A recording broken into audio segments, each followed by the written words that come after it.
Hello and welcome to Horror Cinema Reviews. I'm Joe. Dan's going to be here in a second. Today we've got The Evil of Frankenstein, which I absolutely love this movie.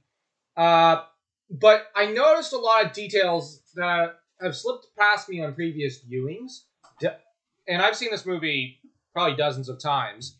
And this time around, I was taking more notes and trying to look for more little details than usual. And I had a blast doing that. Now, this movie starts with two drunks in a pub who decide to get into trouble. One of them mentions he has a heart condition, and then the two basically go off to dig a corpse up, which is revealed to be Baron Frankenstein's corpse. Only for Frankenstein to happen back and catch one of the thieves, having inadvertently steered off the other one. And that one has a heart attack, dies, much to Victor's confusion there. It's like The guy just keels over dead. it's like Victor is like He's dead. he's dead. Okay, I just came in to check what the disturbance was. Yeah. Then he decides to change cities, and the new city he goes to, I think it's Carlsborough or something like that, Klausenborough or something like that. I forget. I don't care. It's 3 years later, and Victor has sadly changed his name to Stein. From Stein to Stein. Like, you'd think he'd put a bit more thought into it, but On the other hand, whenever he's asked, it's like, aren't you Frankenstein? It's a common name. yeah.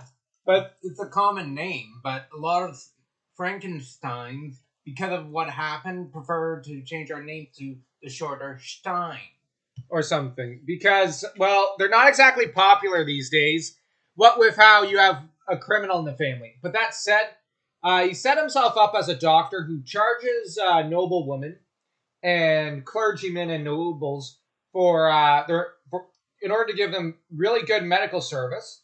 But then he takes that money and seemingly uses it to fund a clinic for the poor, which has actually made him a very wealthy man, but also a very popular one with the clergy and the noble ladies of the city, with some of them with there being a humorous, if annoying, attempt by one, I think it was a duchess or something. She tried to pawn off her daughter or her niece on him early in the movie. Because not only is he rich, not only is he a doctor, But he's a gentleman. he's a gentleman, and the charity aspect really appealed to some of these women. Yeah. Now, it also ends up, I think, appealing to their desire to be popular and famous or have a positive reputation. Yeah. So, now, you have to look at the bit of the dark con of man and woman there with this film again. Although, in this time, there is actually some good aligned people who get a lot more of a appearance than the one poor old man and his grandson. Because here, now, while Frankenstein has switched places with the priest, thanks to a guy called Karl, because Hammer had a Rolodex of 3 names: Karl, Hans, and Paul. And they rotated and used these 3 names for a lot of their monster movies. But the thing is, Karl has various physical deformities and wishes to be basically Brad Pitt. And Frankenstein, as per an agreement to where him and the executioner would knock out the priest and kill him instead, Frankenstein will operate on him and transplant his brain and mind to a new body, which he's been creating over the course of 3 years. But the problem is Victor needs a spare pair of hands. Hence, he needs an assistant to help him operate. And this leads to a few comedic scenes as well as a few dark ones. And the entire plot of the movie, as you have Hans, who's a doctor in the city on board the medical board, which is a corrupt organization which cares not one whit about the people and more about their own profits, and are complaining constantly about Victor's growing success and popularity with the women. Even their wives. Yeah, like him better than they do. And it's not hard to see why, because they are boors. They even sniff their noses and even express disdain and even hatred at a few points for the poor. They're just all scum. And we'll get to the philosophical implications later. Mhm. And you have Victor, who agrees to take on Hans as a student. At one point, making a comment, "Well, of course, I'll need a brain for this body." And he says darkly. And you have Hans, who kind of gives him a frightened look, some like even more so than the one Paul gave Victor in the previous movie. And you have Victor, "No, not yours. I need yours where it is, as well as your hands where they are. Given that, I will have need of your services, Hans." And this is rather funny, but the thing is, you actually have, weirdly enough, throughout this movie and the next one, a friendship blooming between Victor and Hans, as the two really take to each other as teacher and student, because Hans wants a brilliant medical instructor and wants to be the best doctor he can be, but he doesn't care too much about the whole monster aspect. He doesn't care. So he's not exactly clean, but on the other hand, he's cleaner than most of the other doctors in the city. Now, a minister's daughter, the niece of that duchess from earlier, comes along to Victor's his clinic, and ends up offering her services as a nurse, to which Victor agrees because he doesn't want to arouse any suspicions from her dad, who's actually on pleasant terms with him. And her and Hans instantly fall in love with each other at first sight.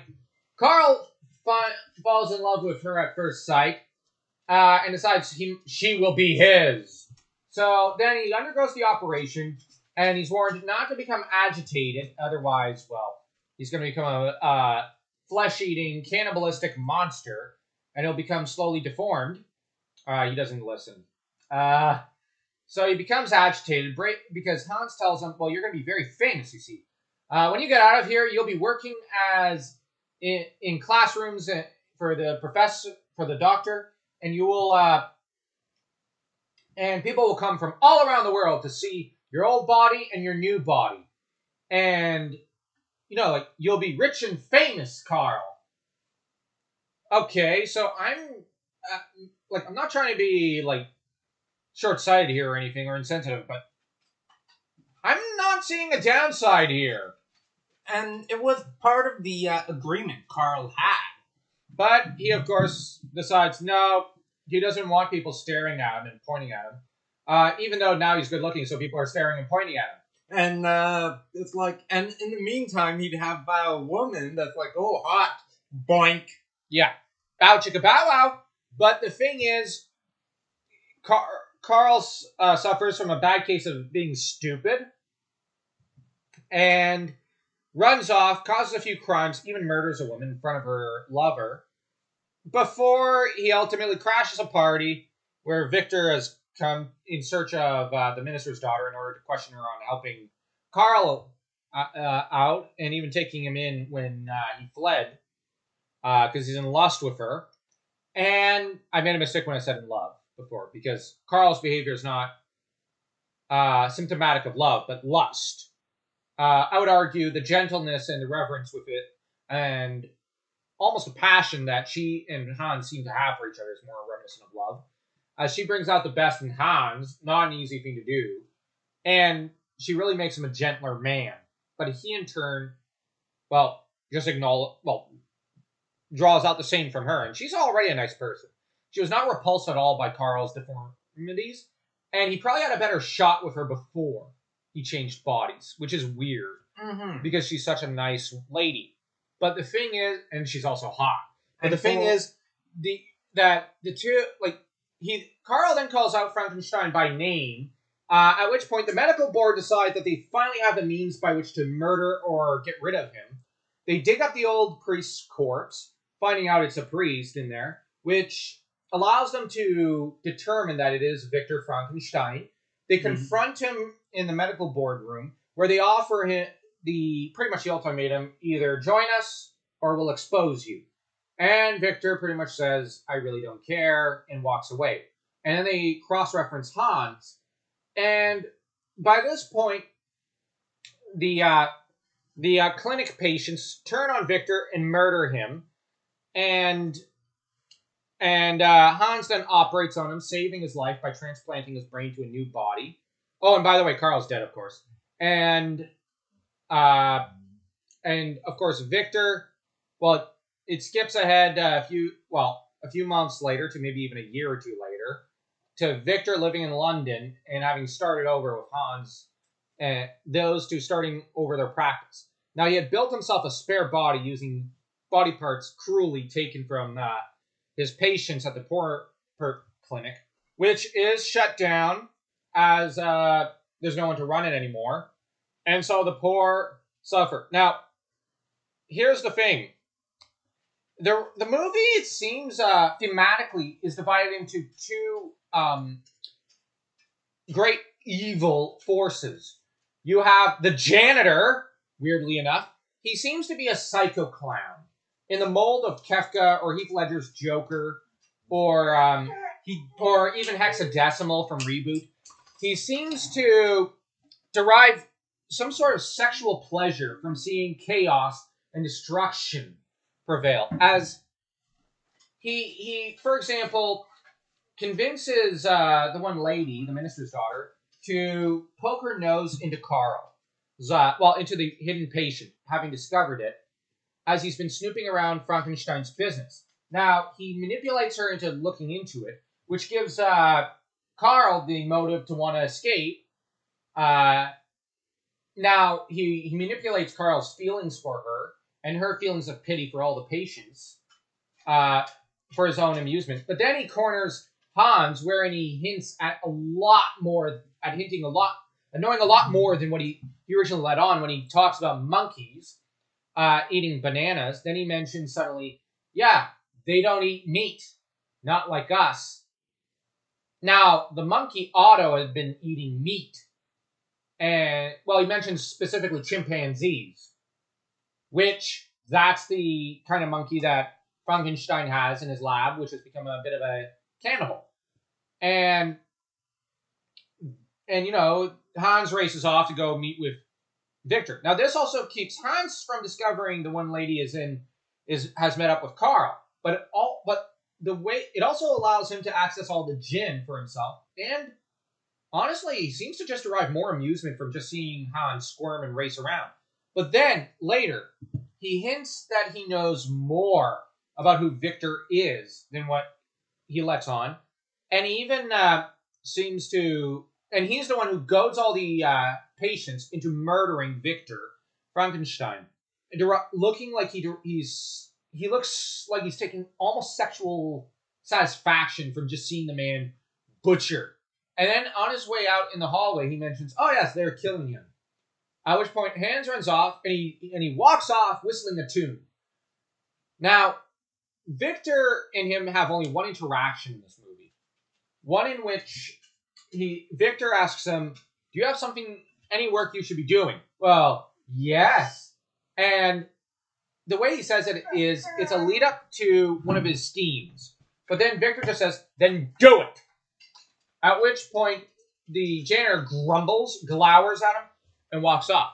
Now, I would theorize that this movie boils down into essentially a war between the janitor and Victor. That's the real conflict of the movie. As Victor is a force of order and evil, but the janitor is a force of chaos and evil. He just wants to watch the world burn. And the thing is, it's weird because he's just so sadistic, and thematically, he ends up costing all. What's going to become of those patients? They're all going to die. They have no one to take care of them. And what's more is that they're now basically damned in a way. They've become murderers. Now, I know Victor deserved to die for what he's done. But at the same time, it should not have been his patients who killed him. I'm just arguing in favor that, those patients might have damned their own souls. In the, I was reminded in this viewing of kind of that, a bit of the idea of Batman in Under the Red Hood, where he says, well, no, it's in Batman Begins and Under the Red Hood, where he says that's why it's so important. That line, like of killer, like of no killing, is what separates us from killers. But none of those patients were killers, but now they are. Will they go on to kill another person or another after this? And I can't help but wonder, or even if they stop, are they damned now? Because now they have that evil in them. And this janitor strikes me as being a little similar to Mephistopheles from like Paradise Lost or the Divine Comedy, or even Loki from Norse mythology, just rebelling in the chaos and death, just for his own perverse amusement. And some of these patients, they haven't finished being taken care of. Yeah, because as much as Victor held experiments on them, removing body parts for his and organs from the deceased ones for his his two monsters, so to speak. He was the only doctor that really looked after them and took care of them. Fair enough, because the other doctors hate them. It's like, what if one of them has a broken leg and needs some more nurturing? But now that the doctor is out and the nurse, she can't come back because her well-being's at risk. He's going to be stuck with a limp for the rest of his life. And these are downtrodden. They have no place in the world. Yeah, and on top of that, they're murderers now. So, I'm sorry if I'm not trying to obsess about that one detail, but they're not only broken physically, but now they're broken spiritually in a way. And morally. That janitor was a monster because he's the one who really leads everything to happen one after the other. And you could see why he does it. Well, at first we both puzzled, why is he doing this? What does he gain from it? Has he been bought up?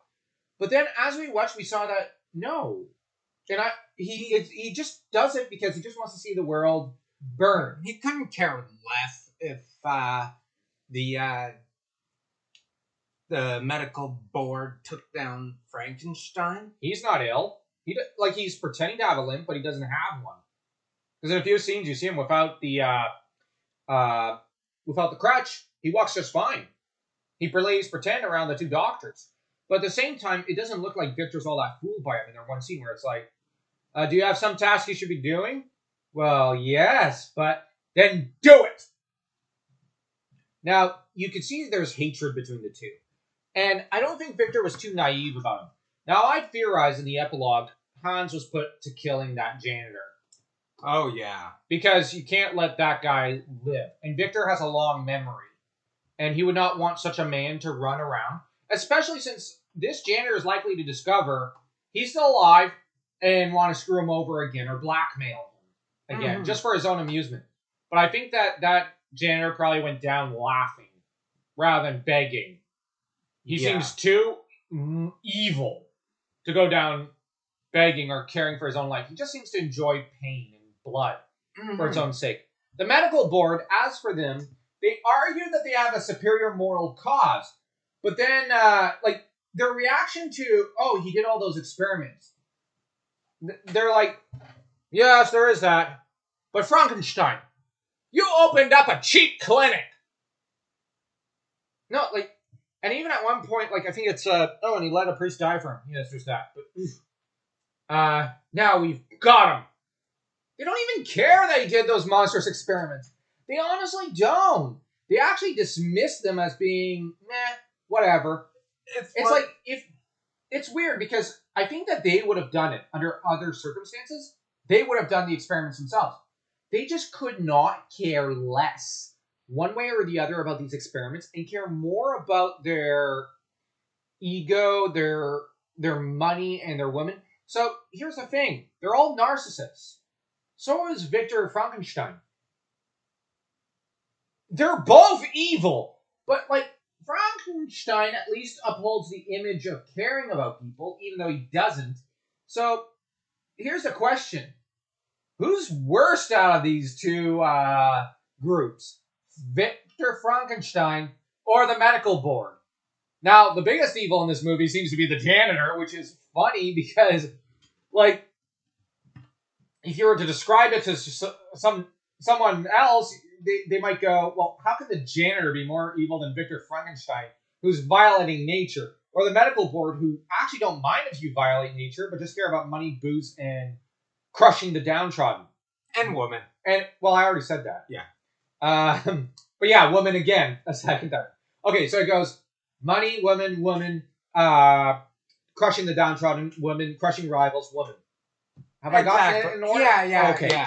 I have to make sure But like, you've got the janitor who's even worse somehow because, like, at least, like you said, some of those people were getting medical attention. Janitor just wrecks it all. But it makes the movie fascinating. Now, it's not exactly a political drama. It's not as good as the first one, I would argue. But still a fascinating movie and sequel. Mm-hmm. And it raises a lot of philosophical questions. I mean, what's worse? An evil that would want to control, like, everything? Like, to an extent, like Victor, who wants to have control or understand everything. But he leaves well enough alone. Half the things he leaves alone. The other half he wants to control. Mostly nature. He wants to control nature. He doesn't care what men do generally. But he will take care of them. But he will destroy them on occasion for his own profit. Or to help him fuel his dreams. So, okay. Actually, we'll say order there. You have the order of the medical board, which is to control every aspect of your life. I wish that was that was far beyond the pall and only something that you see in fiction these days. But then sorry, I couldn't resist. But then you have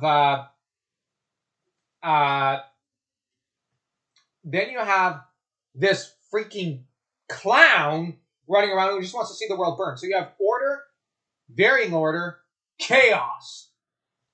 Which one of these three is the worst? It's like none of these people come off clean. And it makes me wonder how, in a previous movie, the entire... you connect yourself to the name Frankenstein, you're going to get caught up in obsessions and corruption. Not?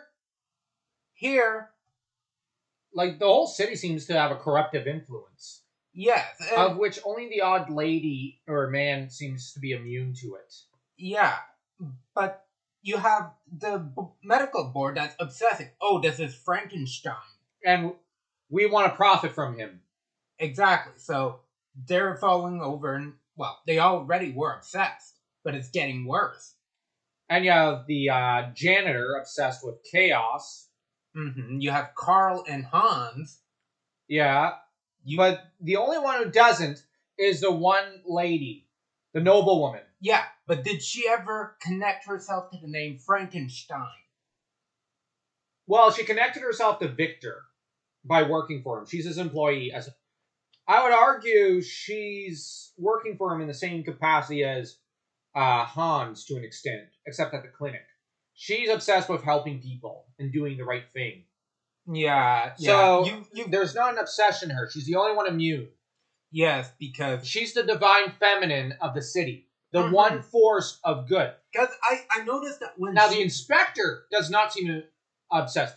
I'd say he's the divine masculine of the city. He's just doing his job. And he's trying to help protect his people. Because there's been people who died. It's like... and eaten. You have the two adolescents. You had the girl that died and the boy that's just hysterical and catatonic. So, like, you have the inspector who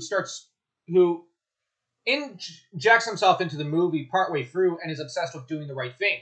So you have this masculine, fatherly figure trying to help everyone. Trying to protect. You have this beautiful, vivacious young woman who's trying to help and protect everyone. Because I noticed that after she started coming by, the blankets are much cleaner and much...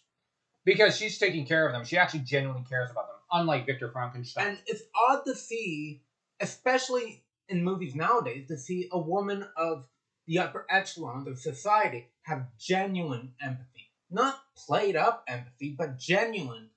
But it's all part of how movies and shows have generally gotten worse. Yes. And we've become too cynical, I think. But I really like her. I think that's about it for this movie. This movie I really do like. It's one of the best movies out there. So in the comment section, you could tell us who is the worst evil, and of all the evils, who comes across the cleanest. Yeah, I don't know who I could say for me. It'll be interesting to see in the comment section everyone's opinions on the matter. Oh, by the way, we didn't rate the last movie. Would you care to rate it? A good solid 3. I mean, it's entertaining. I'm gonna rate it a 4. I think it's a perfect movie. You can't improve on it. I can't disagree with you there. It's not faithful to the novel, but it doesn't even try to pretend to be. Yeah. It only says it's inspired by the novel. It does not say it's an adaptation of the novel. Those are two different terms. Now, this movie, I would say, is a 3 and a 3.1, like 3 1/4, because this movie was really good. How would you rate this one? 2 3/4. Why so low with these two ratings? Well, first off, it's not as good as that first movie. I mean, but you rated the first one a 3. I take that personally. That's a personal affront to me. Yes, part of me is mentally comparing it to other Hammer movies, but I shouldn't. Oh, I see your point. Like Brides of Dracula, which is their best. Oh yeah. And the Paul trilogy. I love the Paul trilogy. That one's fun.